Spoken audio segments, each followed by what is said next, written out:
The story begins with a guy who has the most broken power in the world. He's the only person who can make every single demon become completely obsessed with him, but he doesn't use this attraction just for fun.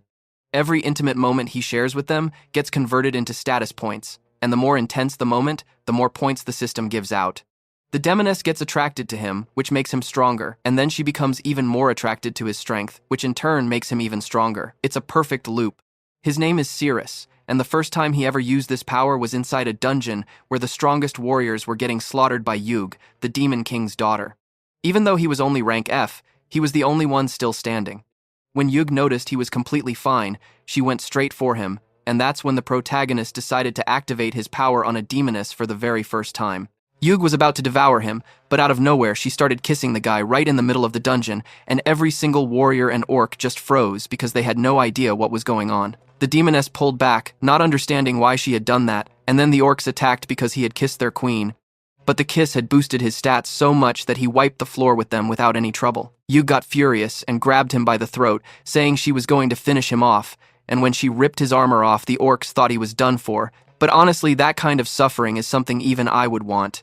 The demoness then started kissing him where the sun doesn't shine, and his stats shot up insanely, so much that by the end he actually leveled up. Bartley, the demon lord, showed up right at that moment and just stood there with a blank look on his face, wondering why she had never done that with him. Watching that mess, the demon lord got furious and rushed in at lightning speed, sending Cirrus flying with a punch that almost gave him a game over right there. The guy was so heated that he just wouldn't stop hitting, and face to face with the protagonist he threw another attack that even left the demoness in shock. When he was about to be finished off, Cirrus activated the system at the last second, and then his lover showed up and threw a slap right across Bartley's face. Yugen threw herself over the protagonist and told the Lord to keep his hands off him, and since the system was activated, she started showering him with affection, leaving the Lord completely destroyed inside. He even tried to kill her out of rage, but he still loved the demoness and just couldn't bring himself to do it. With all the status he gained from her affection, the guy leveled up fast to level 10, and with one super fast attack he ripped the demon's head clean off. That was the first demon I ever saw die of love.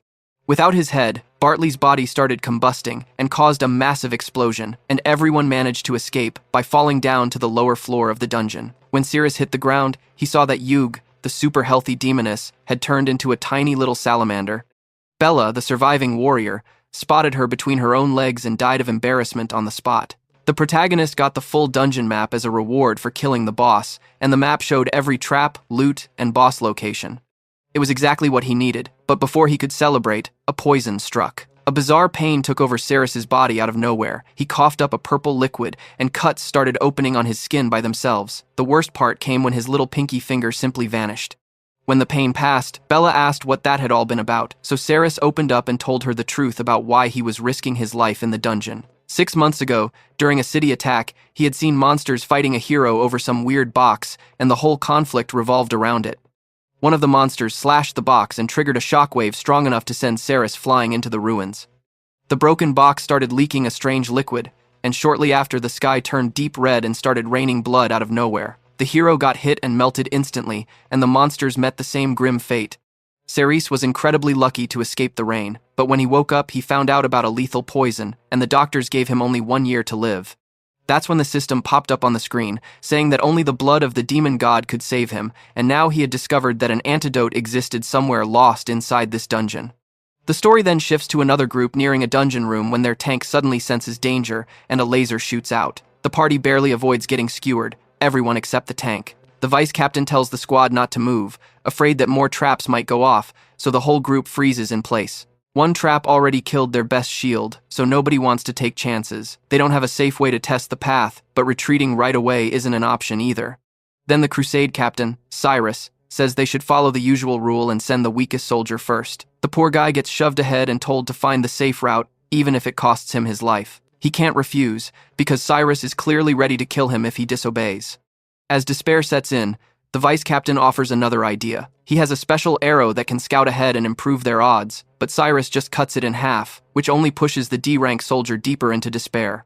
Cyrus calls the vice captain's tools useless and warns that he'll kill him too if he keeps messing around. Then he orders the D-rank soldier to move. Shaking all over, the poor man takes a step, and luckily no trap goes off, but the next step is worse because he has no clue where it's safe.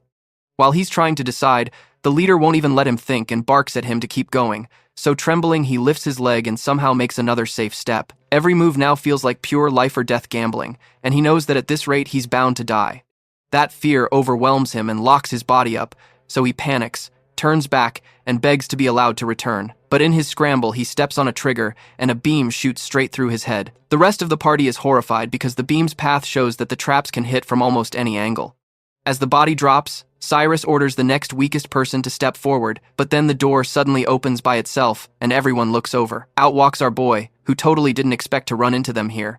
And remember the decoy group from earlier? Bella and Cyrus were supposed to be part of it. What shocks the captain is that both of them made it this far alive. Just seeing Cyrus again makes him furious, and to understand why, we need to go back to what happened before they entered the dungeon. Cyrus had been dragged in for somehow knowing private details about the captain's wife, and that mess blew up fast. He tried to explain himself, but the captain was already close to killing him over it. Cyrus swore he'd never do that, and claimed he was only training his eyesight, and then to everyone's shock he started listing the colors of their underwear. That was enough to flip the captain's men in seconds. They went from begging for mercy to saying he should die on the spot. Instead, Cyrus suggested throwing him into the decoy group as punishment, and that's how our boy ended up here, only to run into the same jerk again. Cyrus tells him to come over right now, but our boy knows it's a trap meant to set off the mechanisms. The vice captain says they should follow the path used by the decoy group instead of taking dumb risks, but the captain shuts that idea down too, and he even acts like he's doing all this for the team's sake. Then Cyrus turns back to our boy and orders him to do his job, so he quietly opens the map feature and starts walking. Bella tries to stop him, scared he'll get blasted, but he knows exactly what he's doing, and the map tells him he's safe. The squad is stunned by how calmly he moves, and they think he's just betting his life on blind luck.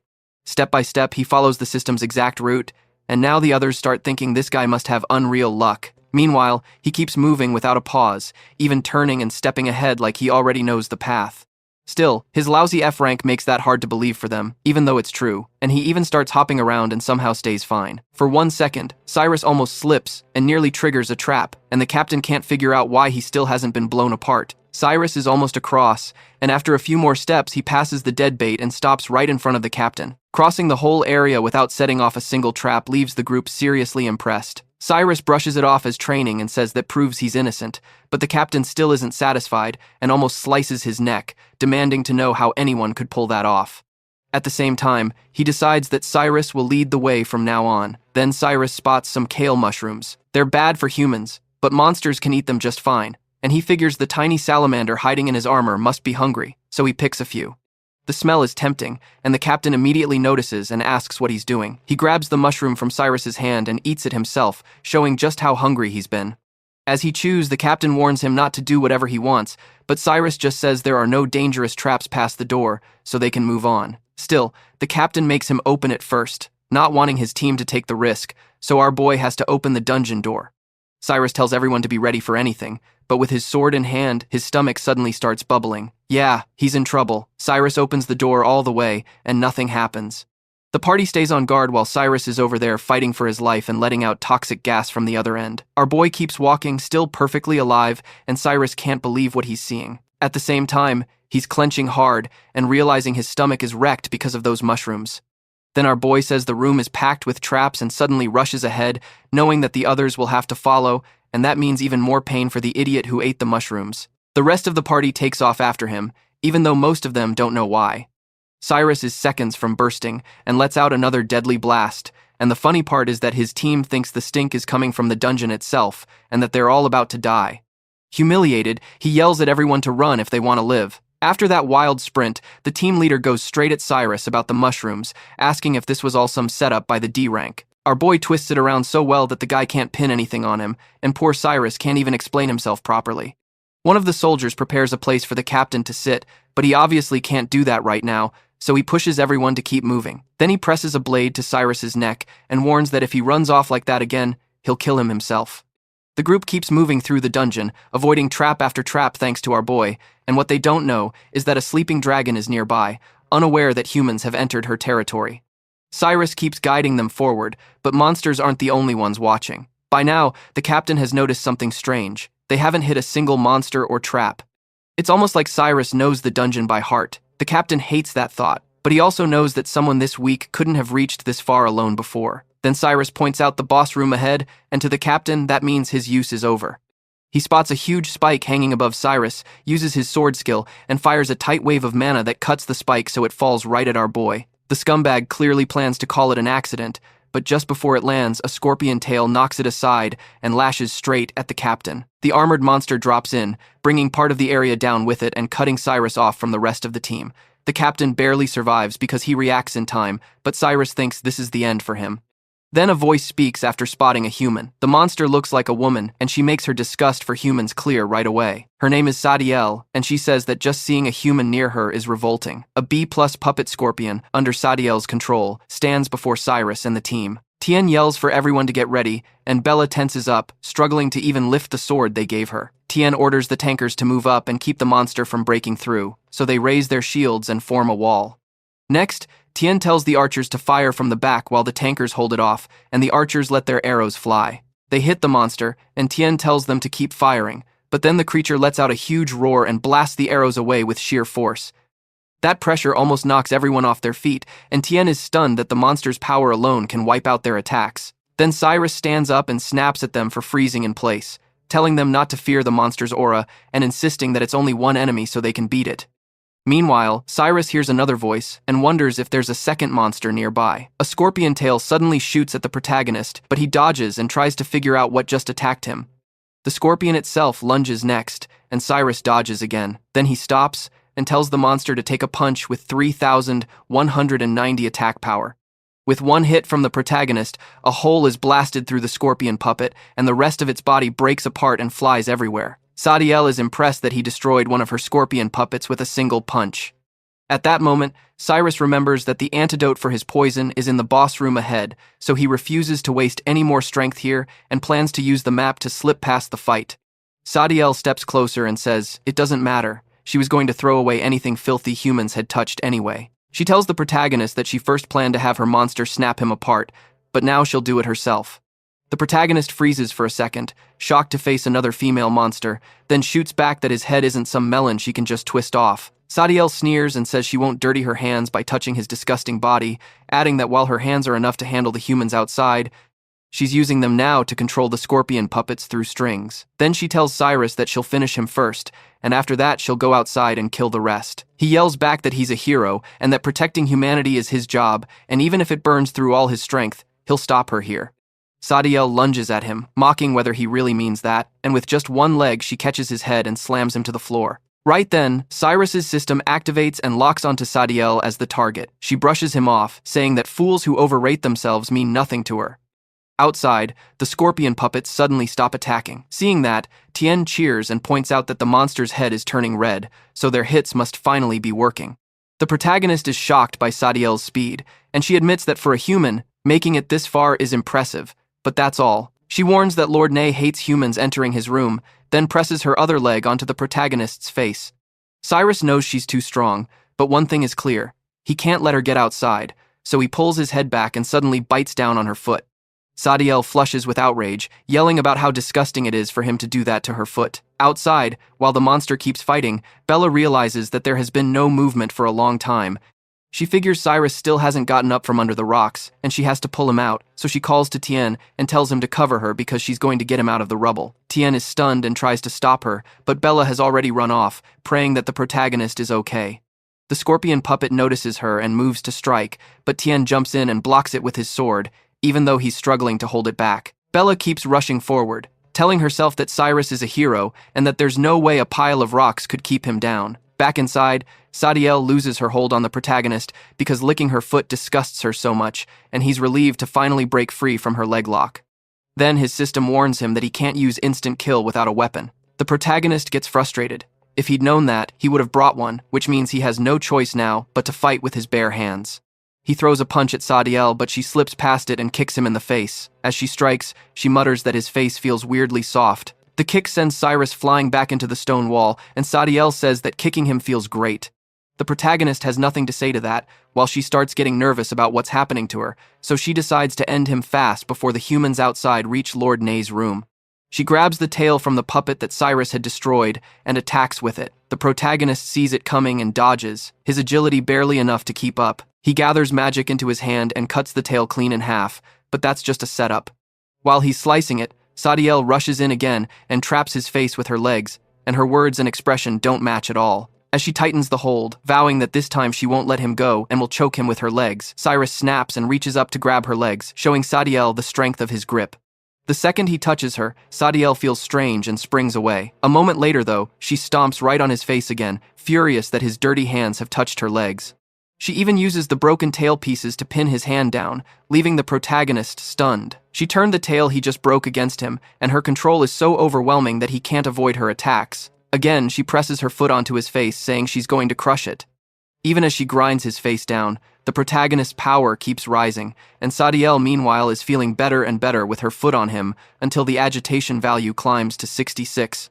She tells Cyrus that humans were born to be trampled under her feet, but her body is trembling. Outside, the puppet fighting Cyrus and the others starts shaking too. Tien takes it as a good sign and tells everyone that the monster is losing its balance. They just have to hold on a little longer. Back inside, Sadiel is still enjoying herself. At the same time, Bella keeps running toward the collapsed rocks when a scorpion tail swings at her. Tien spots it and shouts a warning, but he's too late. Bella is struck and sent flying, crashing into the rocks.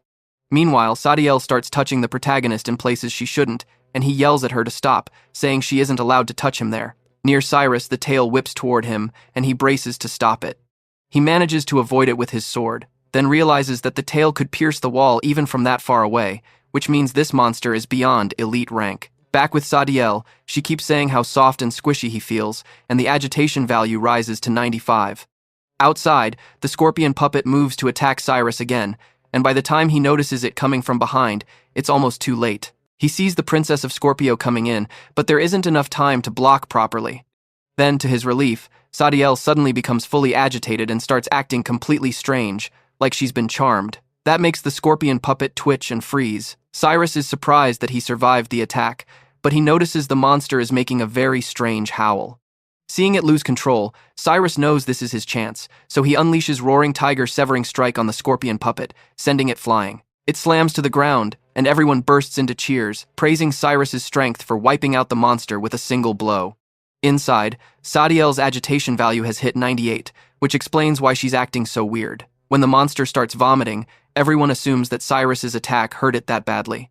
They praise him, saying that with him no magic beast could threaten them, and even Cyrus starts thinking that the scorpion puppet wasn't that strong if he could beat it this easily. But then something changes with Sadiel, and the monster begins moving again, making everyone tense up. It isn't dead yet, so Cyrus tells them to step back and watch their captain's true power. Sadiel is panicking, wondering what has come over her, and why she's reacting like this to a human body. She forces herself to calm down. The protagonist, meanwhile, is thinking fast. Her body, especially her legs, is insanely tough, and if this keeps up, she'll drain him dry, so he shouts that he'll never give in to her, but she shoves her leg into his mouth to shut him up, snapping that she doesn't want to hear his voice. The protagonist gets the same feeling he had with Yug, like he's being toyed with by girls, but each time it happens, his stats shoot up by more than 2,000. Outside, the scorpion puppet keeps clashing with Cyrus, but because Sadiel is shaken and losing control, it isn't using its full strength. Cyrus sees it weakening, so he fires off Sacred Whirlwind Slash, and the monster drops. Everyone cheers when Cyrus uses his signature move to bring it down, but the monster keeps roaring. They figure he hit it so hard that it's crying out uncontrollably, and Cyrus boasts that the monster is just a punching bag to him. Even Tien praises him for beating it in one strike. Meanwhile, the protagonist's defense rises by 3,304, and his agility jumps by 4,310, making him far stronger than before. Sadiel is still enjoying herself when she suddenly hears Lord Nay asking why it's so noisy outside. That voice makes her panic, and she leaps off the protagonist at once. She backs away, tense, wondering if it's over. For a moment, she'd completely forgotten Lord Nay's order, and now she has to kill the filthy humans fast to make up for that mistake. At the same time, the protagonist's attack power jumps by 10,000, and killing intent pours off him as he asks Sadiel if she still wants to keep playing. Sadiel freezes when she feels the change in him. His cold, crushing presence is like Lord Nay's, and she can't believe she'll have to fight someone like that. The moment she feels his killing intent, she turns and runs. The protagonist is left confused about why she fled and whether he should chase her. In the end, he lets it go. His real goal is the demon god's blood in the boss room, and Sadiel has already drained too much of his strength. Outside, while everyone keeps praising Cyrus and his bravery, Bella anxiously runs toward the rock wall to look for the protagonist. But before she reaches the wall, someone kicks it open from the other side. Cyrus steps out and freezes when he sees Bella. She rushes over, asking if he's hurt, but he says he's totally fine. Bella still looks him over and notices all the dust on him, worrying that he might have injuries he can't feel yet, and she tells him to let the medics check him. The protagonist just laughs and says he's really okay, and Bella tells him to speak up right away if anything feels wrong, which he agrees to do. Not far away, Tien is shaking with anger, clearly upset about something involving Bella. Cyrus calls everyone over and declares that from now on they will follow behind him because he wants them to watch his real power, as he plans to beat the boss alone. The team is stunned, then starts praising their captain. Cyrus is thrilled. To him, this dungeon doesn't even feel C rank, more like D rank at best, and if he reports this back to the guild with a boss kill, a promotion would almost be guaranteed. Then the story cuts to Lord Nea's room. Sadiel warns Ne that a very strong human is outside, saying that his power started out weak and then exploded to an absurd level in an instant. She urges Ne to be careful with that human. In a strange voice, Ne asks Sadiel what orders she had been given. Nervous, Sadiel answers that she was told to guard the door and keep anything from entering the room. Hearing that, Ne snaps and demands to know why she had been outside messing around with a human. Sadiel tenses up and tries to answer, but before she can, Ne attacks her. A huge blast goes off behind Sadiel, and the beam tears through her, taking her down at once. Ne shouts that she doesn't want to hear any pathetic excuses, then lifts Sadiel with magic and hurls her onto a pile of monster and human corpses, saying she might as well be firewood. Lying there, Sadiel weakly murmurs that she doesn't want to die yet. When she lands on the bodies, a pool of green liquid can be seen nearby. Ne says that after waiting so long and burning through thousands of humans and monsters, the blood of the demon god has finally started to boil. Right then, someone smashes through the door and storms into Ne's room. Ne turns at the noise and demands to know who is bold enough to enter her room. Cyrus answers that it's him, her daddy, and he came to beat the hell out of her. At the same time, Cyrus spots the blood of the demon god, and his system tells him that drinking it could remove the toxins in his body. Ne then asks if Cyrus is the strong human Sadiel warned her about. The protagonist stares at the green blood and wonders if that's the thing that could cure him. Cyrus tells everyone to listen. Nobody is to move without his order, and he says he will handle the boss of this C-rank dungeon by himself. The others cheer him on, shouting for Cyrus to show the boss what humans can do. Cyrus is shocked that the item on the platform really is the blood of the demon god. Meanwhile, he charges straight at Nai while the others yell for him. Once he gets close, he leaps up and tells Nai to feel terror, but Nai blocks it with just her thumb. A fierce yellow beam bursts out from the clash, burning away all of Cyrus's outer armor, and the hit launches him back into the air and slams him into the wall. Everyone is stunned and rushes over, asking if he's okay. Ne mocks them, asking if Cyrus is really their strongest human, then calls Sadiel useless. Cyrus is shaken. Her attack made no sense. It had shattered his A-rank armor in one hit. Luckily, he still has the S-level soft dragon scale armor that his brother gave him underneath, or he would have died. His teammates keep asking if he's alright, but Cyrus barely hears them because he's busy wondering what's wrong with this dungeon and why the monsters have such insane gaps in strength. Then he decides that a direct fight is a bad idea, so better to use the team to wear Nai down first and then step in once she's weakened. That would give him a better shot at winning. Cyrus gets back up and orders everyone to charge while using their own specialties. Tien cuts in and warns that a wild rush with no formation will get people killed, saying they should keep their old setup with the tankers and shield users in front. Cyrus snaps, asking if Tien is questioning his judgment or defying his orders. Tien quickly says no, but Cyrus tells him to shut up and do as he's told. Then Cyrus orders everyone to grab their weapons and push forward, promising that he has their backs and they have nothing to fear. The team agrees and moves on Ne together. Ne gets ready too, sneering that these humans clearly don't know when to live or die and that their flesh isn't even good enough for altar fuel. She declares that she will show them the difference between monsters and humans, then unleashes a huge despair attack. Most of the group is burned by it. Cyrus grabs Bella and Mark and pulls them out of the attack's range, but most of the others are badly burned, and several are wounded. Even Cyrus barely gets clear, but his sword is burned to ashes. He stares in shock at the remains of his weapon. Ne rises into the air and mocks him, asking if he isn't the one who promised to make her feel terror. Cyrus instantly understands that he can't win and starts thinking about escaping. Tien stands frozen at the sight of his burned teammates. Then he sees Cyrus trying to flee while yelling for everyone to retreat. The survivors obey and run from the boss room. Hearing that order from Cyrus makes Tien furious. But just then, someone grabs Cyrus by the hand. He turns and sees the protagonist. Holding him in place, the protagonist reminds Cyrus that he called himself the team's solid support and says the fight isn't over, so he isn't allowed to run. Cyrus tries to yank free, but his grip won't budge. He barks that he's the captain and his word is law, and if the protagonist wants to stay and die, that's fine, but he's not dragging Cyrus down with him. Even Nai is enraged. She demands to know how Cyrus can invade her room, cause chaos, and then try to run away. Then she prepares another attack. Cyrus panics and shouts at the protagonist, calling him an idiot for not turning around. Nai is about to fire that same beam again. He pulls harder, trying to escape, but the protagonist's grip is absurdly strong. Cyrus yells again for him to let go because the boss is aiming at them, but the protagonist doesn't move, which makes Cyrus even angrier. He still thinks he can beat the boss himself, yet he can't even break free from him. In a rage, he lunges at the protagonist, but the protagonist catches his arm and twists it, making Cyrus scream from the pain. The protagonist yanks him closer, lifts him up, and gets ready to throw him at Nai, shouting that a captain should stand by his own words. The instant Nai fires, the protagonist hurls Cyrus into the beam and tells him to be the solid support he bragged about, ordering him to block the attack with his body and cover the team's retreat. Cyrus slams straight into the beam of light, buying everyone else time to escape. They make it out while Cyrus is left taking the full hit. One teammate stops in shock at the sight of that. Then the protagonist glares at Nai and shouts that now it's his turn. Bella says she wants to stay, and Tien agrees, saying he's staying too to fight the monster. Bella tells him he doesn't have to, that she's only staying because of him. Tien says he knows that, but he's the top-ranked B-class hero. He came here to kill monsters, not run, and he definitely isn't taking orders from idiot Cyrus again. Nai asks the protagonist why he hasn't run after seeing her power, hinting that he must be looking down on her. She fires the beam again, but the protagonist answers with swift body slash, forcing Nai to tense up and pull her hand back. That only makes Nai angrier. The protagonist is too fast. Then, to her surprise, he sprints toward the altar holding the demon god's blood. Nai starts wondering why he's heading for the altar, and a second later she realizes his goal might not be killing her at all, it might be taking the blood of the demon god.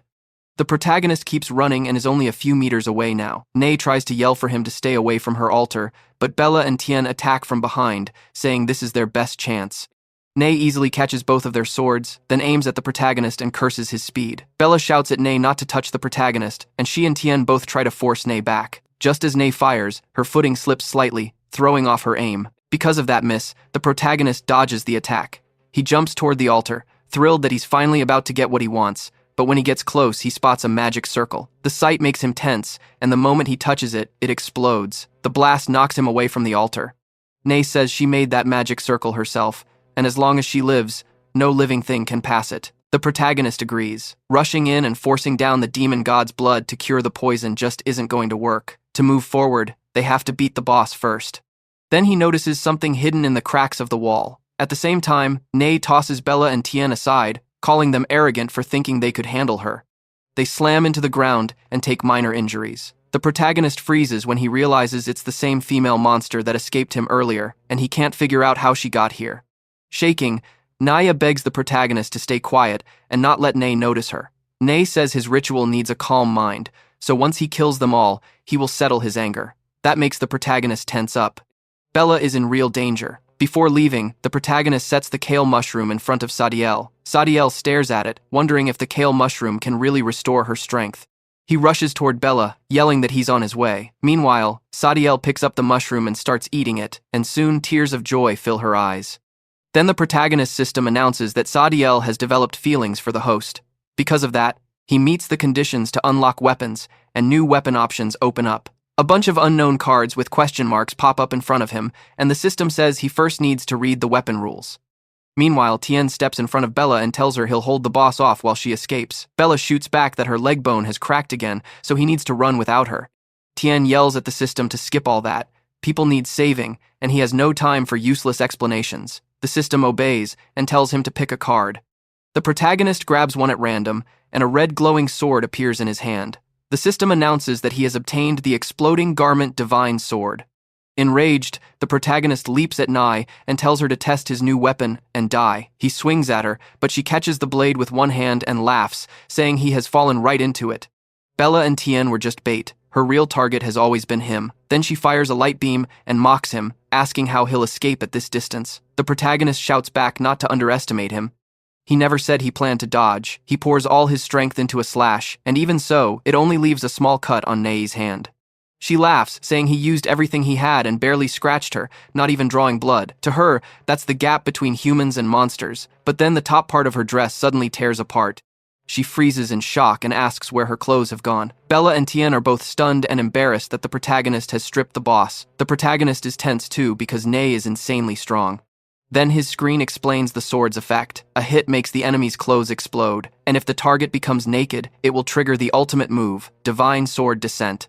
Nei explodes with rage, calling it a filthy trick, and swears she will destroy him no matter what. The protagonist swings again, but this time she avoids it.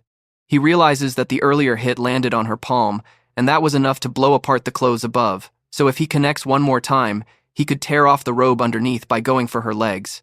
After that, he'd remove her mask and trigger the ultimate move. So his plan is simple: get close and keep using Swift Body Slash. Nei can't fully avoid him. Then the system warns him that he only has enough magic for 6 uses. The skill has a 1-0-second cooldown, and switching to a fresh target will reset it right away.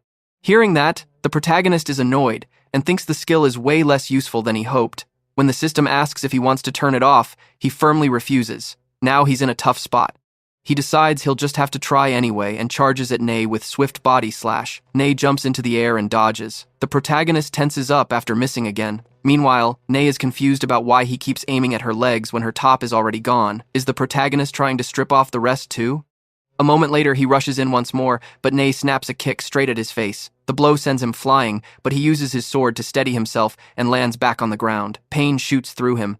His nose is nearly broken, and it hurts badly. Then he remembers the agony of his body melting when the toxin spread, and compared to that, his nose is nothing. Furious, the protagonist charges Nei again, yelling that this kind of pain means nothing to him. Each second drags on forever as he closes the distance. The moment he reaches her, the countdown hits 1. He knows he can attack now. As he rushes in, Nei fires her laser beam, but the protagonist dodges it, which makes Nei tense up. The protagonist comes in with Swift Body Slash from point-blank range, wondering how she could possibly dodge now. He strikes her, thinking he's finally landed it, but he has only hit her tail. Nei is already in the air, and she tells him she never said she planned to run. Then, she shouts that if she wasn't worried about exposing herself, she could have used bigger moves, and with his level of speed, she would have burned him to ash long ago.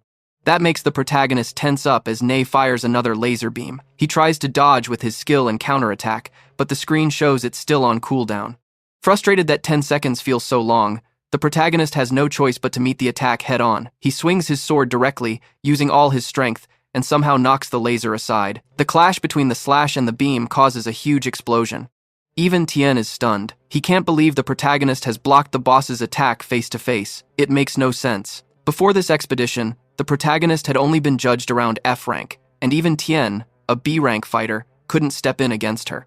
On the other side, the protagonist grins as he finally understands how amazing the sword really is. Laughing, he tells Nei that he can now counter her attacks and dodge them easily, which makes her powers useless against him. Nei admits he's right. It really is hard for her to kill him.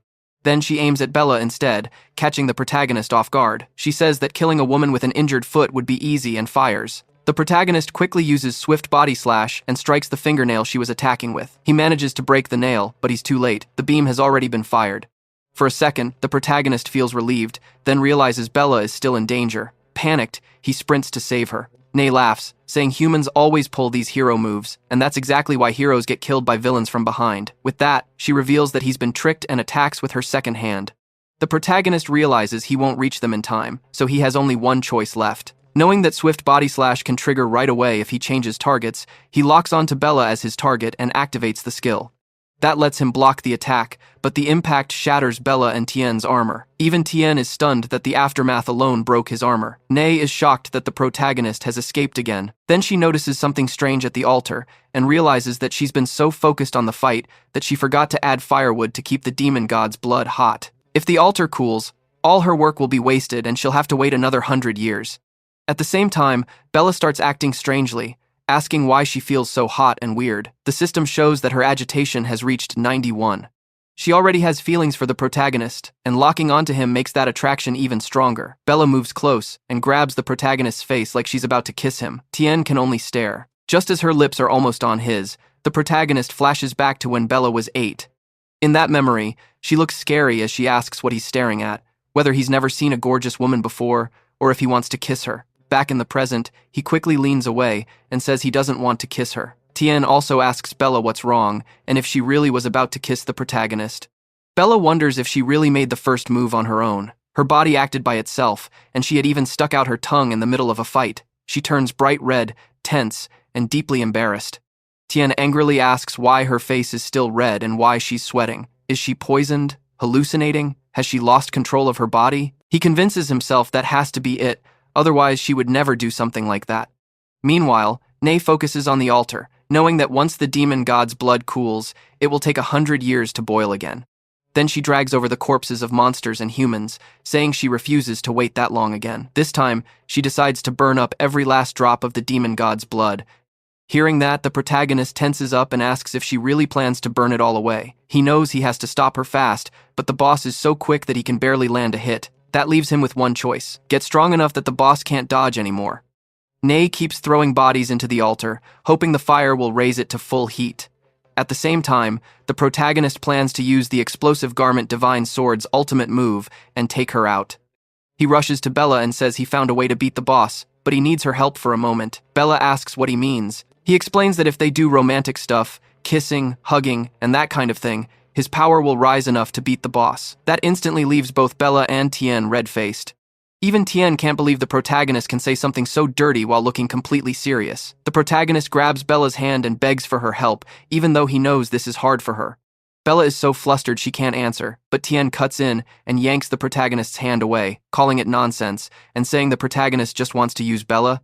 And in the middle of a fight he's talking about stuff like that. What a total pervert. Tien turns to warn Bella not to believe him, but then he freezes. Bella says she trusts the protagonist. Tien is completely stunned. Then Bella places her hands on the protagonist's shoulders and tells him not to misunderstand. This is embarrassing for her too, and she's only agreeing so they can beat the monster boss, not because she wants to do any of that with him. As Bella holds the protagonist's face, he flashes back to when they were kids, when Bella tried to kiss him during their game and scared him so badly that he yelled he didn't want to play anymore. Back in the present, the protagonist panics and screams in his head for Bella not to do that, and just like when they were children, he shoves her away. In the present, he pushes Bella back and gasps that it was too close. He almost died. Then his system shows that Tien took a critical hit. Bella, meanwhile, can't figure out why the protagonist pushed her away. A notification pops up. The protagonist gains a level and every stat jumps by 5,000. He realizes it's because of Mark and feels relieved that he doesn't have to touch Bella and relive that awful memory. So the protagonist tells Bella that if this is too hard for her, they should forget it. He'll beat the boss himself. That makes Bella look down, and she asks him to wait. What if he still can't win and ends up needing her after all? By now, Bella's agitation value has climbed to 99. The protagonist makes a teasing face, says he doesn't need her help, and charges at Nei. Bella looks hurt and asks why. She can't help wondering why the protagonist has no interest in her at all. Tien cuts in and says he gets it now. The protagonist is stronger than him, so that's why Bella likes him. Still, he wants to ask something, and Bella wonders if it's that again. Meanwhile, the protagonist thinks about what he needs for the finishing move. He has to hit the boss's head and legs at the same time. He almost got her leg earlier, and now that all his stats are 5,000 points higher, he knows that with the right timing and swift body slash, he can pull it off. On Nei's side, she's confused because the altar still hasn't connected and the heat is too low. If she doesn't fix it soon, the temperature will drop fast, so she decides to use those filthy humans as a little extra fuel. Nei flies at the protagonist and tells him he should feel honored. After all, becoming firewood for her sacrifice is the highest praise she can give. Then she says it's time to use her full power and gathers everything into one massive attack. Even the protagonist is shocked by how huge the energy sphere becomes. Nei hurls the attack at him. The protagonist raises his sword and tries to hold it back, but while blocking, he gets alerts that his magic is dropping fast. Little by little, his magic points fall close to 0. He barely manages to throw the attack aside, but it almost drains him completely. Now he has only 11 magic points left, not enough to use any skills. The protagonist goes tense. He's out of power and has no idea what to do next. Nei smiles and tells him she knew his magic was gone. The fight is over. The protagonist desperately tries to think of a way out. Then, to his surprise, Bella rushes over and cups his face. She says he obviously needs her help, then pulls his face against her chest, leaving Mark shocked and heartbroken. The protagonist can't help thinking that Tien really is a good guy. Bella thinks the same, but she already told Tien long ago that someone else was in her heart, and that never changed from childhood to now. Because Bella and Tien both end up heartbroken, the protagonist gains 5 levels, and light starts pouring from his body. He feels a huge wave of power rise inside him, and then a message appears. All his stats have increased by 27,500 points. Nei is stunned. In her mind, that should be impossible. The protagonist shouldn't have anything left to fight with. Now he shines even brighter, like he's reached a whole new level of power. Nay sneers that no matter how much stronger he gets, he's still only human, an ant compared to monsters. But before she can finish, he charges in and swings with everything he has. Nay moves to dodge, sure she can avoid it, but the protagonist cuts across her with a lightning-fast slash. She doesn't notice at first, but when her mask and robe split apart, she realizes in shock that he really destroyed her mask. At that moment, the protagonist gets a system message. His ultimate move, Holy Sword Descent, has been unlocked. Nay screams in fury, demanding how he dared to ruin her face. She gathers all her power again and compresses it into a ball-like beam. The protagonist attacks her at the same time. Nay fires back to counter him, and a massive explosion tears through the room. Her own beam hits her too. The ground is wiped out in seconds, leaving only the strip where the protagonist stands. Even Bella and Tien are badly shaken by the blast. When the smoke clears, he sees Nay lying unconscious and thinks he's won, but his system shows that Divine Sword Descent is now on a 20-second cooldown. He runs to the altar, only to stop in shock. The magic altar is still working. He can't understand why it hasn't shut down. Then Nay's voice rings out. She asks if he really thought he had won, because she'd never let filthy humans touch the demon god's blood. The protagonist checks the cooldown and sees 9 seconds left. He yells back that he'll finish her in 9 seconds, but then he glances at Bella and sees that her health is almost gone. She's right on the edge of death. Nay rises and shouts that as long as she's alive, she won't let him win. She calls him forward to see who triumphs, humans or monsters. The protagonist is trapped in a terrible choice. Save Bella and Tien, or stay and keep fighting over the demon god's blood. In the end, he chooses Bella and Mark. That means leaving Nay alone for now. He quickly flies toward the exit. For a moment, Nay relaxes and thinks humans really are fools. Meanwhile, he orders the map to open and show the shortest path out. He has to reach a hospital as fast as possible, but the moment he gets out, monsters attack him. The protagonist immediately prepares to fight back. All this time, Bella stays unconscious. In her dream, she goes back to childhood, hearing everyone laugh at her looks and ask who would ever want to kiss her. Even then, she still wanted to play house. Instead, the other kids cruelly tell her she should play the gorilla. Then the protagonist walks up, and some children warn him not to get close, or he'll catch her ugliness too. To everyone's shock, the protagonist slaps one of the boys. The story shifts back to the present. There, he cuts down a monster with swift body slash. Back in Bella's dream, the boy he slapped is there, and as he tells her the game isn't over, since he's a boy and she's a girl, he says he'll be the dad and she'll be the mom. He promises he'll take responsibility for her. In the present, after beating the monster, the protagonist tells Bella she'll be okay. At the same time, Nay looks at the altar and realizes it still needs more fuel to keep the temperature up. With no other choice left, she decides to sacrifice herself. Elsewhere, the protagonist keeps fighting through the monsters, blocking his path. Back in the boss room, Nay throws herself into the altar as fuel and breaks apart.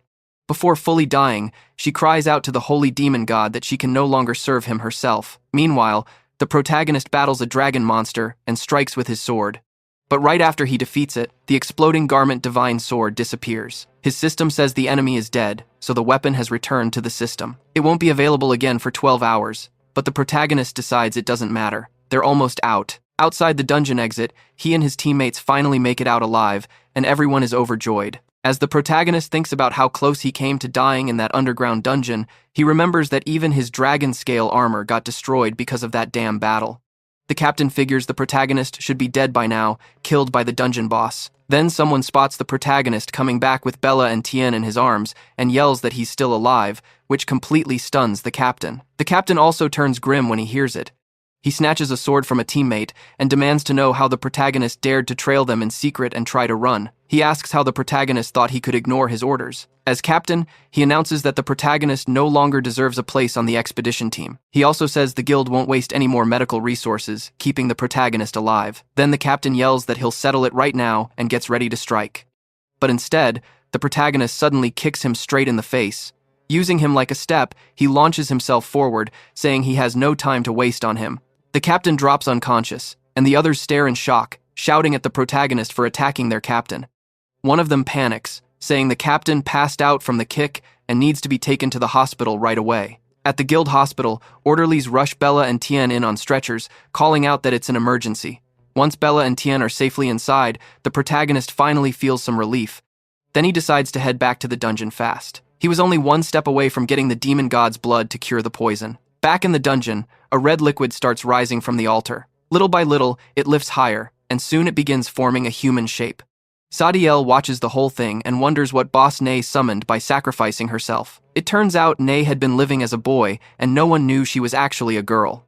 The red mass takes the shape of a dress, and then a hand reaches out from inside it. The moment it appears, the pressure in the room turns heavy. Sadiel goes stiff from the feeling. To her, it feels like countless needles are stabbing deep into her bones. A human-like monster steps out of the red mass and says this place feels strangely familiar, like it belongs to her. When Azathoth first appears, she has a boyish body with long hair like a girl. Terrified by the pressure, Sadiel tries to run, thinking this place has become far too dangerous. Azathoth senses Sadiel nearby and walks over to the wall, pressing it with one finger. That single touch makes the whole wall collapse. The monsters on the floor above are shocked and wonder why their level is suddenly blowing apart. Azathoth did it to expose the one she felt hiding there.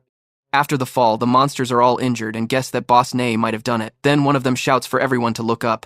They can see the sky because the underground dungeon has caved in. They wonder if Nay caused it but quickly reject that idea, realizing it would take power beyond what Boss possessed. While they're arguing, Azathoth cuts in and says Nay is dead, so now she needs a servant. The monsters tense up, unsure if they should flee or stay. One monster steps forward and says their line survived through great power, so they'd gladly serve someone even stronger than Boss Nay. The rest quickly start begging to serve too. Azathoth snaps that they're all too ugly and wipes them out, saying she has no interest in ugly servants. Then she walks towards Sadiel, calling her pretty. Azathoth tells Sadiel to look up and open her mouth. With tears in her eyes, Sadiel obeys. Azathoth pours her blood into Sadiel's mouth and tells her to drink. As soon as she swallows it, Sadiel feels her body changing, like it's starting to heal on its own. Azathoth tells her that should feel good because her blood repairs damage, boosts the body, and makes the drinker stronger. She adds that while the blood is settling in, Sadiel may feel intense pleasure too. Then Azathoth says it's getting dark and tells Sadiel to find a clean room and wait for her. Not knowing what else to do, Sadiel just nods. The story then moves to the guild headquarters. There, Darren grabs the captain by the head and angrily asks what he meant about the mission failing. The captain apologizes and says that if he loses his captain spot, Darren will have to take over and inspect what's left of the guild's investigation team. He begs Darren to find a way out, warning that if their secret sales of guild resources are exposed, they're in serious trouble. Darren shoves him back and tells him to shut up. He already knows that. Then Darren asks if someone on his team went missing. The captain says yes, and that person's name is Cyrus. Darren checks the file, sees that Cyrus is only an F-rank hero, and orders that all blame be pinned on him. He says Cyrus should be executed for desertion. Back in the dungeon, Cyrus is confused when he sees the place has collapsed. He rushes to the altar, hoping his antidote is still there, but when he gets there, he sees it's gone. At the same time, Sadiel waits quietly for Azathoth. Suddenly, Azathoth places her hands on Sadiel's shoulders, and Sadiel nervously asks her not to do that. Instead, Azathoth hugs her from behind, leaving Sadiel frozen in shock. She feels something soft against her back. Since Sadiel thought Azathoth was a boy, the feeling throws her into confusion. Then Azathoth whispers in her ear, and Sadiel, flustered, slips out of the hug. Embarrassed, Sadiel turns around and is stunned. Azathoth now looks fully like a girl. Azathoth asks if she doesn't like hugs. Still confused, Sadiel asks how she changed like that. Azathoth says it's simple. At night, she loses her power and returns to her true form, a girl. She also tells Sadiel that during the night she must protect her and kill anyone who means her harm. Then Azathoth warns her not to attack or run. Since Sadiel drank her blood in the daytime, Azathoth can react with her blood and melt her body instantly, even at night. Sadiel has no choice but to listen. Elsewhere, Cyrus searches the whole dungeon for the demon god's blood but can't find it. Still hoping it's hidden somewhere, he tells the system to open the map so he can check every part of the dungeon. Azathoth explains to Sadiel that she never wanted things to turn out this way, but her heart is sealed inside the Heroes Guild, so she can't stay complete. That's why she becomes a weak human at night. She says that once daytime comes and the demon god's power returns, they'll go to the Heroes Guild headquarters and take back her heart. When that happens, every monster in the world will bow to her again, day or night. Suddenly, Sadiel hears footsteps coming closer. She moves to check who it is. Azathoth stops her and says that in any fight, Sadiel must stay within 5 kilometers of her. If she goes farther, Azathoth will treat it like an escape attempt and dissolve her body. She asks if Sadiel understands, and Sadiel says yes. Meanwhile, the protagonist gets a message from the system saying that the demon god's blood is in Nei's underground dungeon. He's glad to learn it really is there. He runs toward the room where Azathoth and Sadiel are, thinking it's the last room he hasn't checked. Before he arrives, Sadiel hides beside the door, ready to ambush him. She throws a kick at the protagonist, but he dodges it with ease.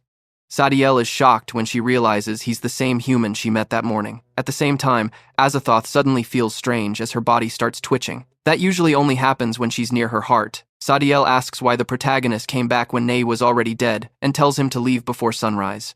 The protagonist is shocked to see her body has healed enough to fight, then asks if she liked the mushroom-flavored snack he gave her. Embarrassed, Sadiel quickly says it tasted awful. She calls it the worst mushroom she's ever eaten and tells him to get lost, but the protagonist's system shows her favorability is already at 71. That makes him happy, and he points out that she's blushing and likes him more than he expected.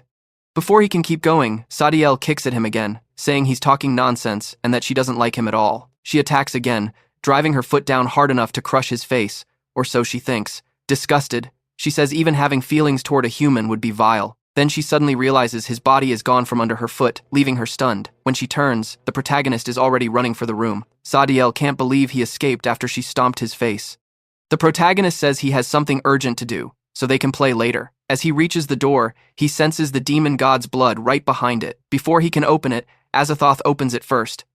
By accident, the protagonist grabs her chest. Startled, he realizes there's a human girl in the dungeon. The second he notices where his hand is, he pulls it back. Sadiel asks Azathoth why she came out. Furious over what happened, Azathoth grabs the protagonist's hand and squeezes hard. A flash of light suddenly bursts from that spot. Azathoth stares in shock as she realizes it's her heart. Then she wonders why part of a human was holding it. The protagonist shoves Azathoth back and nervously tells her to let go, asking what she's doing. Then, his system reveals that the human girl in front of him is his god. The protagonist is stunned, unable to understand how his antidote turned into a human. Without thinking, he grabs her hand, cuts her palm, and drinks her blood, hoping it might work as the antidote. The moment he does that, Azathoth's body jerks, and she feels something strange. Afterward, the protagonist checks his system. The poison is still there, and his lifespan is only 101 days. Shocked, he wonders why her blood did nothing. Azathoth smiles to herself, thinking it makes sense now that she's human. Her blood can't help him. Sadiel cuts in and kicks at the protagonist's hand, yelling for him to let Azathoth go. He slips away from the kick and backs off with ease. Azathoth then starts wondering how her heart ended up inside a human and turned into an essence hidden in his filthy body. If she wants her power back, she'll have to rip that piece out of him by force. Once she does, his body will melt into blood for daring to use her without permission. The protagonist then wonders if some other fluid from her body might work as an antidote instead. First, he decides to take her somewhere else and think about the rest later. But as he slowly moves toward Azathoth, something suddenly bursts up from below. It was Ghana, a boss-level monster. Excited, she calls out to Azathoth, saying she felt her presence from thousands of miles away. That feeling had shaken her whole body, and Ghana adds that she never removed what Azathoth gave her, a sign of her loyal love. Then Ghana asks if she can devour Azathoth now, saying Azathoth would belong only to her after that. Sadiel is stunned, and Azathoth goes tense. Then, out of nowhere, the protagonist scoops Azathoth up and runs for the hole in the wall. He leaps through it. As he jumps, the protagonist wonders how a boss monster showed up so fast. He decides that the only thing that matters now is getting Azathoth somewhere safe. Ghana dives through the hole right after him, yelling for him to give Azathoth back and stop running. A few seconds later, the protagonist reaches the Heroes Guild, thinking it should be safe. He's relieved because it seems like he finally shook off Ghana. Sitting beside Azathoth in the hall, he tells her that this is the Heroes Guild in Zone Z, his home. She asks where he brought her, clearly on edge. That answer makes her happy. If it's true, things just got easier. Once she gets her power back, she can wipe them all out for what they did with her heart. So Azathoth gets up and grabs the protagonist's face. Looking helpless, she says a terrible monster cursed her, and if she doesn't mate with a human soon, she'll die. She begs him to save her. The protagonist answers that he's a noble, righteous hero, and he would never take advantage of someone that way. Still, Azathoth climbs onto him and, with a pitiful look, says she's in terrible pain right now and pleads again for help. That leaves the protagonist shaken. He can't believe he's stuck in such an embarrassing mess. Part of him says a true hero should never use someone's weakness like this, but then he thinks a hero also can't ignore someone who's suffering. So the protagonist reaches toward her, telling himself he's willing to suffer alone if that's what it takes to save her. At the same time as Azathoth leans in for a kiss, she thinks that once she pulls his essence out and gets her power back, she'll destroy every last one of them. But right before their lips meet, the protagonist notices something between her legs and asks, confused, if that's a tail and why it's there. Then it hits him. Tails are supposed to be in the back. If hers is in front, that's not a tail at all, it's a male private part. Realizing that, the protagonist freezes and shoves Azathoth away. Terrified, he scrambles backward and Yug tumbles out of his pocket. Staring at Azathoth, the protagonist nervously asks why she has a sword between her legs. Azathoth moves in close and, in a teasing voice, reminds him that he already agreed to save her. She knows dawn is near and her body is changing. Azathoth has two forms. By day, she becomes a boy, and by night, she's a human girl. So she puts a hand on his leg and leans in again, saying he can't take back his word. The protagonist is completely panicked. Luckily for him, something unexpected happens. Yug starts to transform. Even Azathoth pauses, confused about what's happening to his pet. In seconds, Yug returns to her monster form and starts whining that she's starving. She begs the protagonist for help again, calling him her master. The protagonist quickly grabs the chance.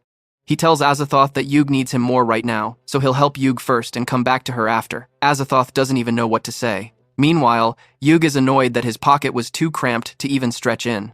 The protagonist rushes to the kitchen, saying he'll make Yug something to eat. Once there, he starts cooking and uses it to buy himself time. Still, his mind keeps racing. If he doesn't help Azathoth, she'll really die, and he has no way to fight back either, so he starts wondering if he truly has to mate with her.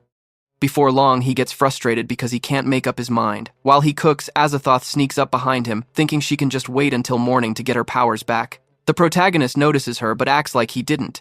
That makes Azathoth realize he has no intention of going along with her plan. So she decides that if he won't agree, she'll have to force him to do it. Without warning, Azathoth moves close and reaches for that spot, but the protagonist snatches up the food and runs outside to Yug. He says the meal is ready and he has to help Yug first. Azathoth burns with anger because her weak human body can't overpower him. When the protagonist steps out of the kitchen, he spots Yug's tail sticking out of the bathroom and goes to check. Inside, he finds Yug drinking toilet cleaner and stares in shock, wondering how she can possibly be okay. To his surprise, Yug is smiling and says it tastes great. In the next moment, Yug starts eating the food. Azathoth walks up to him and says he already fed Yug, so now it's her turn. He asks her to calm down and hear him out first. Instead, Azathoth snaps and yells that she doesn't want excuses. She wants it now. Right then, his system pops up with a notice that the weapon return time has arrived. Still worked up, Azathoth rips the protagonist's clothes to shreds, leaving him stunned and barely covered by a scrap of cloth. Blushing, she slowly moves toward him. At the same time, his system tells him that the mission is to run through the streets and wave at 33 people. He explodes, shouting that he'll never do something like that. Then the system warns him that if he fails, he'll be dragged back into advanced paradise in reverse. A door appears behind the protagonist and slowly starts to open. He waits nervously to see what's on the other side. When it opens, he's horrified to find a bunch of boy dummies calling for him to come play. The protagonist yells that this looks even worse than running through town half naked. He desperately tries to figure out how that tiny cloth can hide anything. It's too short to cover his waist, and the back would be wide open. Even if he stands there using both hands to block himself, he still can't wave at the people. Frustrated and near tears, he realizes he's doomed to be exposed no matter what. Without another thought, he bolts for the door and tells Yug to watch Azathoth because he'll be outside for a few minutes. Yug is amazed to see the protagonist run out with almost no clothes on and wonders if that's how humans go outside. Azathoth, meanwhile, feels gloomy because now she has to wait until morning. Yug offers her some toilet cleaner saying it tastes good, but Azathoth flatly refuses. Outside, the protagonist uses the cloth to cover his face, deciding that's the best way to avoid being recognized. Then, he heads for the barbecue plaza, knowing there should be plenty of people there. And things get even worse when he reaches the plaza. Ghana senses him and shows up too. She's annoyed that he managed to escape her so fast. As soon as he gets there, the protagonist starts waving to draw everyone's attention. A girl spots him first and screams that a pervert is calling out for help. More people rush over, and in the chaos he slowly chips away at the mission. He manages to finish a third of it, with only 7.5 seconds left. Soon, several men start chasing him for running through the city without proper clothes as he heads toward an even busier area. Then the story cuts back to the protagonist's home, where Sadiel appears at the window. Yug tenses up the second she sees someone there. Sadiel relaxes when she spots Azathoth, then warns them that they're in the city of the Brave Heroes Guild. If they're found, it'll be dangerous, so they need to leave fast. But Azathoth says dawn is almost here, so hiding is pointless now. Then she orders Sadiel to find the protagonist. Once the sun rises, Sadiel is supposed to spill her blood on the ground so Azathoth can track him. Sadiel agrees and runs off to look for him. As she goes, she wonders what will happen to him once the essence is taken back, whether humans really turn into blood. That thought leaves her uneasy. Then she suddenly hears people shouting and looks down from above. Sadiel looks down and freezes. The protagonist is running naked through the street while people chase him. Even so, he keeps waving at everyone, leaving his pursuers confused. Then the system shows that he has finished 2/3 of the mission, and he gets excited. He only needs a few more greetings. Out of nowhere, a giant spider monster jumps in and attacks the people chasing him. Hearing the chaos behind him, the protagonist turns around. He's stunned by what he sees. People nearby start yelling for everyone to run and call for backup. The protagonist can't understand why a monster showed up right then, but he still chooses to fight. When he tries to open the system, it tells him that during the weapon return mission, everything is reset to F rank and system use is locked. That leaves him completely baffled. Soon, an alert spreads through the city that a monster has appeared, and everyone is told to evacuate. At the same time, a boy named Sam is shown holding a piercing spider by one of its legs. He shouts for someone to toss him a weapon. Instead, the protagonist runs up, grabs Sam's hand, and congratulates him. Sam snaps, asking if he has lost his mind. Why is he greeting people in the middle of a fight? And where are his pants? Because of that interruption, Sam loses his grip, and the piercing spider lunges at him. An A-rank hero named Kojak arrives just in time and cuts the monster down, saving Sam. Kojak mocks Sam, asking if even tiny spiders are too much for a C-rank hero. Charlton, the vice president of the Heroes Guild, is there with him. Charlton praises Kojak and says this still counts as field action, then pushes to escort him out fast. Kojak tells him not to worry. With their security team around, no monster can reach him. Then Ghana appears after sensing the protagonist's essence. The moment everyone sees her, the mood changes. Kojak quickly orders the others to protect Mr. Charlton. He rushes Ghana with his sword, but she slips past the strike and presses her face against his hand. Almost teasing him, she asks if getting close is all he wanted. A second later, Kojak's hand begins to melt, and the burning spreads through his body. Screaming in agony, Kojak warns everyone not to touch Ghana. She laughs at how weak humans are for failing against a little poison. Another hero tells the others to get Mr. Charlton out while he holds her off. Ghana only smiles and asks if he really thinks he can hold her back. They have badly underestimated her. Meanwhile, the protagonist is just one person short of clearing his mission. Then another hero gets burned by Ghana. Her poison kills him as she enjoys the sound of his suffering. When his screams stop, she complains she still hasn't heard enough. After that, Ghana slowly heads for Charlton, and he starts begging for help. The protagonist steps in and yells at Ghana to stay away from Charlton. Then he tells Charlton to look at him, and Charlton does. That finishes the mission. The protagonist's clothes come back, and he immediately calls up the system. The system gives him a choice of cards. Once he picks one, he gets a weapon called the Silent Divine Finger. Its power lets him touch nearby objects and make the enemy feel it as if their own body was touched. If they scream from deep inside, the weapon's silent force activates. Seeing him, Ghana lights up and recognizes him as the human tied to her lord Azathoth. She charges over, demanding to know where Azathoth is hidden. The protagonist says he'll hand Azathoth over. Ghana answers that she'll kill him first, and find Azathoth herself. He locks onto her as his target. When she comes at him, he dodges and pulls away, brushing the ground as he moves. The instant he touches it, Ghana feels something strange, like someone has touched her body. The feeling catches her off guard and leaves her flustered. She cries out, and her scream value hits 12, activating the silent force. The backlash slams into Ghana and stuns her with pain. Holding her chest, she wonders if the protagonist really touched her there. The hit that came after her scream had to be his invisible skill. It didn't kill her, but it hurt. That confirmed what he could do. Ghana declares that both her body and heart belong only to Lord Azathoth. Anyone else who touches her will die, and she swears she will never make that shameful sound again. Then she releases all the toxins in her body and gathers them into one hand. She tells the protagonist that she'll offer his burned corpse to Lord Azathoth as an apology. The protagonist tenses up as Ghana attacks, promising he'll die painfully for touching her. He dodges the first strike, but Ghana keeps chasing him and reaches from below to grab him. Right then, the protagonist puts his hand on the ground and rubs it. Ghana shrieks from the strong sensation in her armpit, and this time her scream value jumps to 43. A much stronger force crashes into her. The blow leaves her reeling, and the protagonist also starts wondering if what he felt really matched her armpit. Ghana, meanwhile, realizes this hurts far more than before.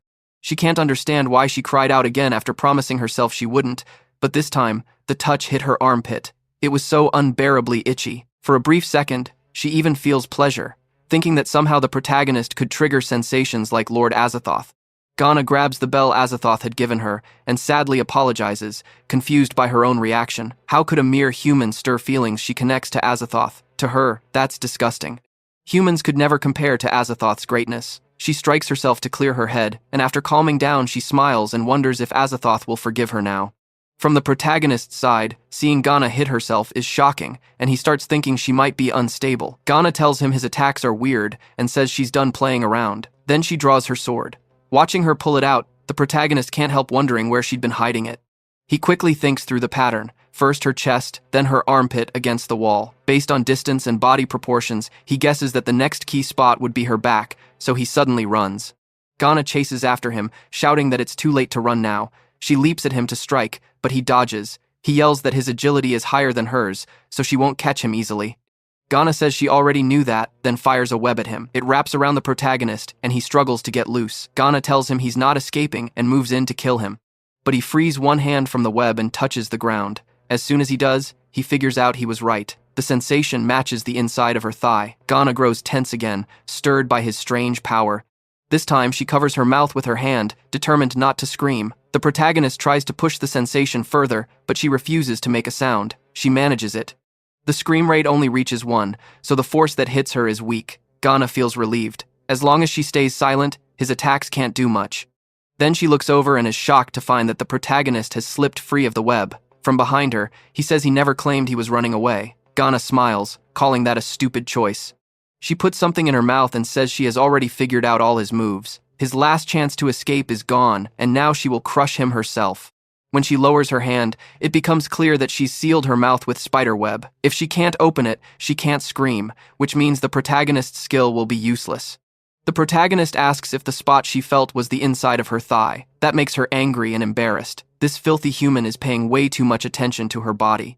Reading her reaction, the protagonist explains that once he had her locked in, he worked it out using her body's proportions. Then he says the real fight starts now. He's going to overwhelm her by attacking different parts of her body until he finds the spots that drive her wild. Ghana thinks none of that matters now. She has already seen through his trick, and no matter where he hits, she will not scream. The protagonist rubs his hands along the walls. Ghana braces herself and endures it without making a sound. Even the protagonist is surprised that she gives no reaction, but inside, Ghana is shaken. The feeling is different this time, deeper, like it reaches from the bottom of her heart. Still, she endures it. In her mind, she clings to Lord Azathoth and refuses to betray him. No matter how intense it feels, it still isn't equal to Azathoth. The protagonist rubs the walls again and then rubs his hands together, telling Ghana to enjoy it. The sensation rushes straight into her mind, and Ghana starts to feel herself getting drawn in. Off to the side, Charlton watches the whole thing and notices the female monster squirming again. He wonders what kind of trick could make female monsters let out sounds like that, and he wants to learn it too. Meanwhile, Ghana can't understand how the protagonist is doing this. The feeling is hitting her from deep inside, and it's stronger than anything before. Then she notices Lord Azathoth's image in her mind starting to fade. That terrifies her. She forces herself to stay focused, telling herself that those thoughts have to stop. She belongs to Lord Azathoth. The protagonist is shocked too.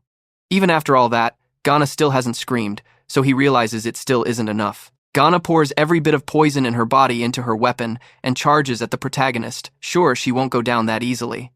As she comes in, the protagonist moves by the wall and rubs his hands together, almost like he's telling her to watch what he can do. The moment he does, Ghana shakes again and writhes on the ground, trying to endure it. The sensation hits so hard she can't move at all. She knows she has to kill him fast or Lord Azathoth will vanish from her heart, so she throws her sword at him with everything she has. The protagonist dodges it. Ghana expected that, so just before the blade reaches him, she releases the poison from it. In such a tight space, she's sure he can't avoid the toxin. When the poison finally clears, Ghana thinks the fight is over. At that range, the protagonist shouldn't have been able to escape, and once her toxin covers his body, death should be certain. Then his voice cuts in. He tells her that just like the spiderweb trap she used on him before, he wasn't going to fall for the same trick twice. Ghana looks up and is stunned.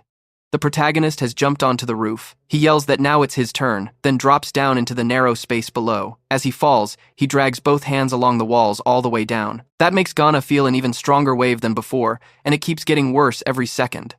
She tries to endure it, thinking it will end in a few seconds, but the tall walls make it last much longer than before. Ghana panics. Last time it ended in a flash, so why is it still going now?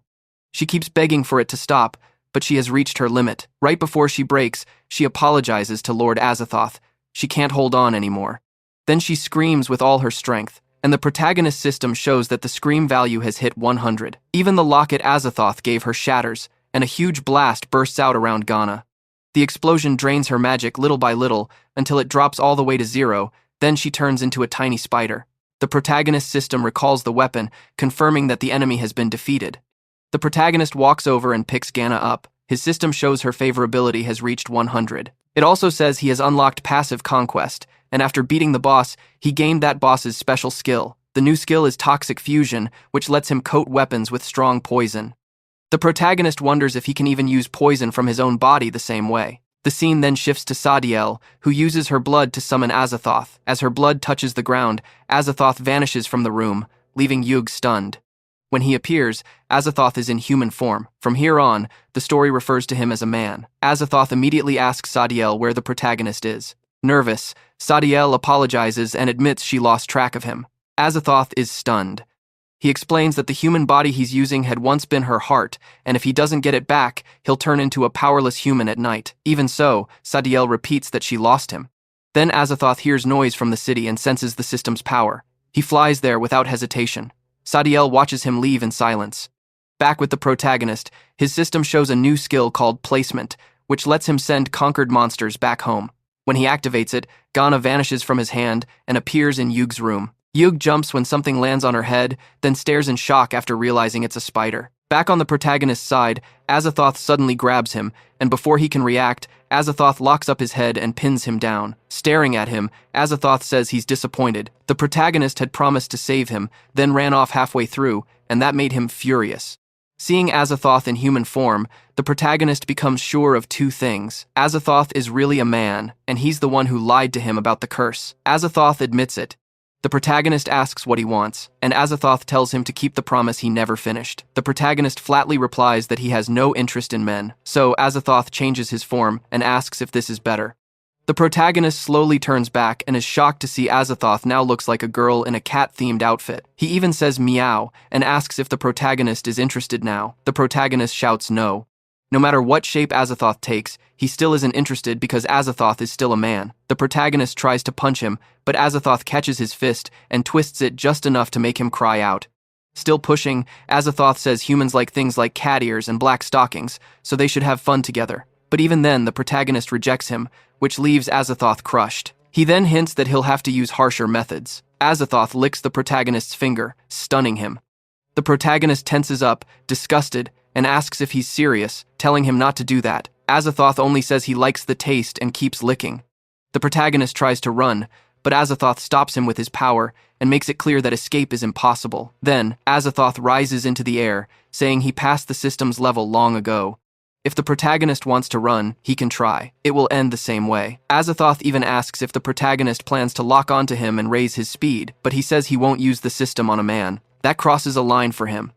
Soon after, Azathoth lifts the protagonist into the air and leaps over him. He says the blood in the protagonist's body is his antidote and acts like the protagonist has wanted him all along. If the protagonist behaves and follows his lead, he'll cure him. That makes the protagonist furious.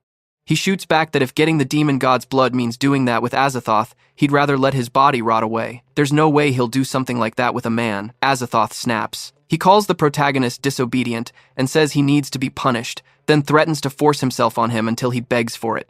Next, Azathoth touches the protagonist's back, trying to pull the system and heart power back to their original owner, but the magic fails and vanishes instead. Confused, Azathoth can't understand why it didn't work. The protagonist's system answers that it refuses to return, which makes all of Azathoth's attacks useless against him. Then the system asks the protagonist if he wants to give up half his life for a chance to beat Azathoth. The protagonist snaps back that in this situation, the answer is obviously yes. The system explains that if he locks onto Azathoth, it will trigger Azathoth's Spear of Oblivion. After that, Azathoth will be fully absorbed into the protagonist, and the poison will be completely removed.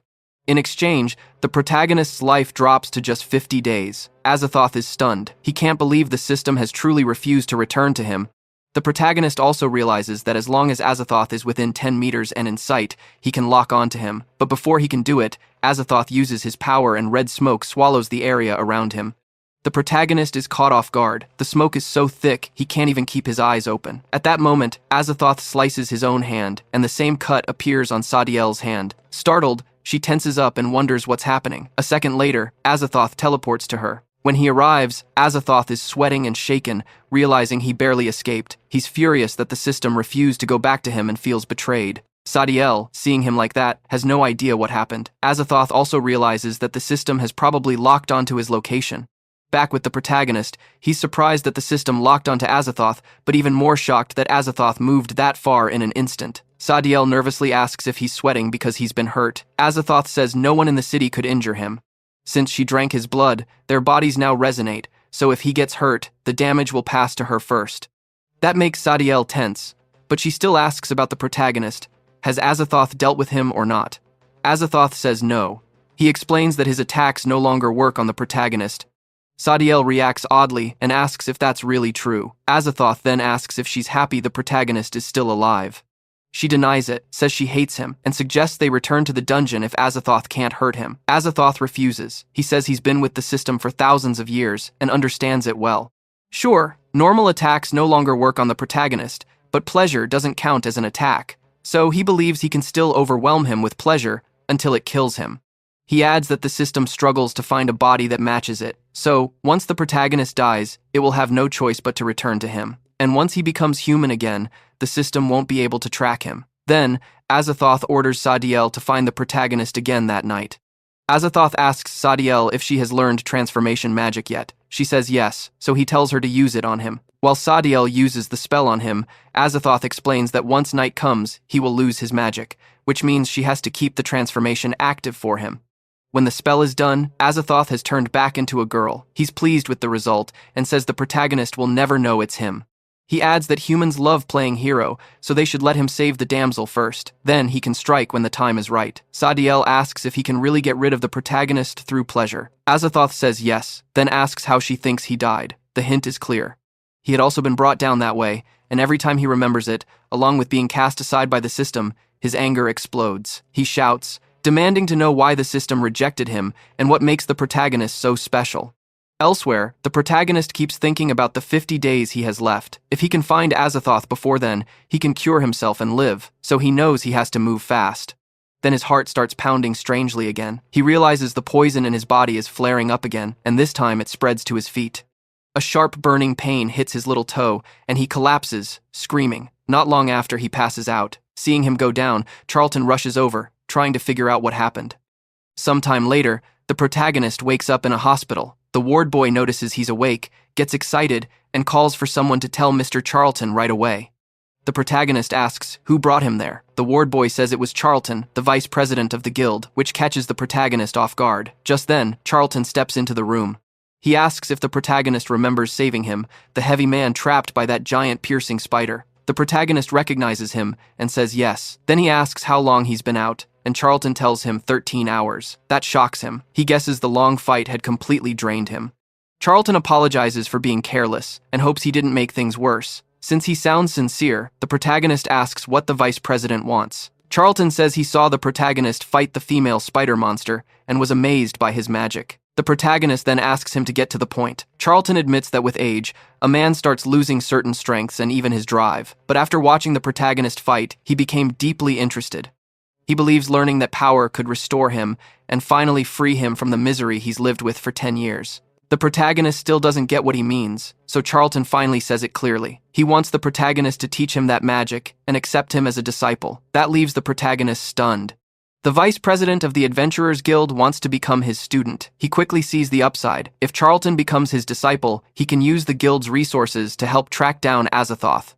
The problem is that this power comes from the system, so the protagonist has no idea how he can actually teach it. Even so, he asks if Charlton can handle a kind of magic that is extremely hard to learn.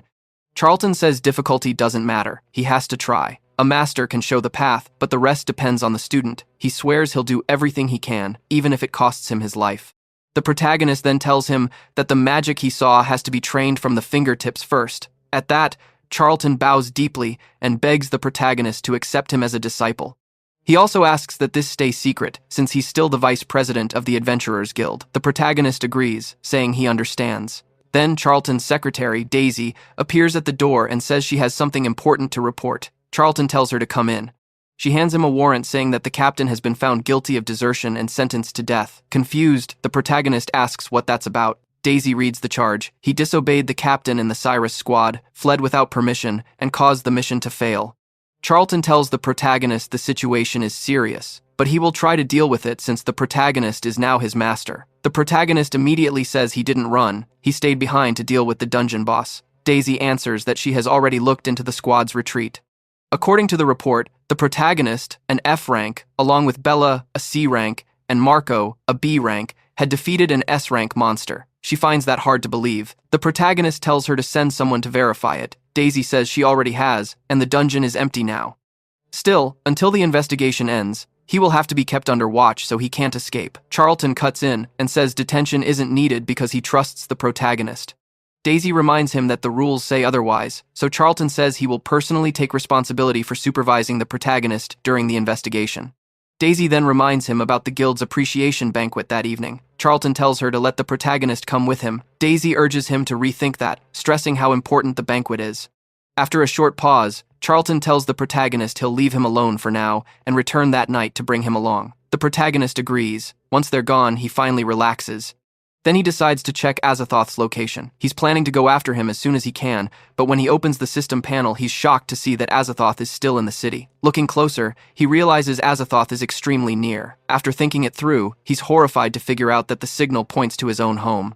He runs there at once, tense the whole way, and when he gets inside, no one is there. Moving deeper into the house, he finds that Ghana is still there, but Yug is missing. The protagonist immediately concludes that Azathoth has taken Yug. The scene then shifts to Azathoth and Yug. Yug looks around in confusion and nervously asks where she is. Smiling, Azathoth tells her they are at an auction house that sells both monsters and humans. Meanwhile, the protagonist races toward Azathoth's signal. He notices that the marker hasn't moved for half an hour, which means he's getting very close. Then the marker suddenly vanishes, and the protagonist realizes he won't be able to track Azathoth at night.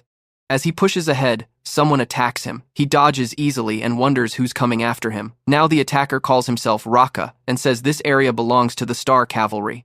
He warns that any intruder, hero, or monster will be crushed without mercy. Hearing that name, the protagonist remembers the bandits famous for kidnapping people. The others get ready to fight too. Raka says the female monsters and women in their prison are probably bait used to draw people in, and there could be more heroes nearby. They decide to capture the protagonist and question him. The protagonist wonders if the female monsters they mentioned include Yug. He thinks this is the perfect time to ask whether they have seen a creepy male monster around. Then his system pops up a warning. The weapon return mission will start in 2 minutes. That makes him tense. If the mission begins, his stats will drop back to their original F rank level, so he decides to end this fast before the 2 minutes run out. The scene shifts to Yug, who is struggling to break free from her handcuffs. She can't because they're sealed with restraining magic. She also says that without feeding on a male, her body has grown too weak, and she wonders if she should go back to where her master lives. Azathoth asks why, as a monster, she doesn't just return to the dungeon. Yug answers that as a Ling lizard, she naturally depends on male essence.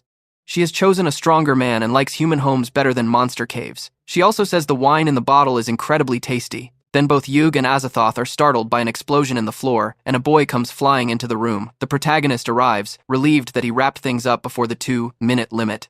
He says if they had given him the key earlier, they could have avoided the beating. Right then, his system gives him the weapon return mission. Slap someone's butt 10 times until they make a sound. He has 60 minutes. Hearing that, the protagonist nervously goes to the person he knocked down and asks if he can still scream. Too late. The boy has already passed out. The protagonist realizes he hit him too hard. Azathoth then calls out, asking the protagonist to save them. The protagonist hesitates. They are out on the edge of town where monsters could show up at any moment, and without the system's power, that's dangerous. So he decides to clear the mission first.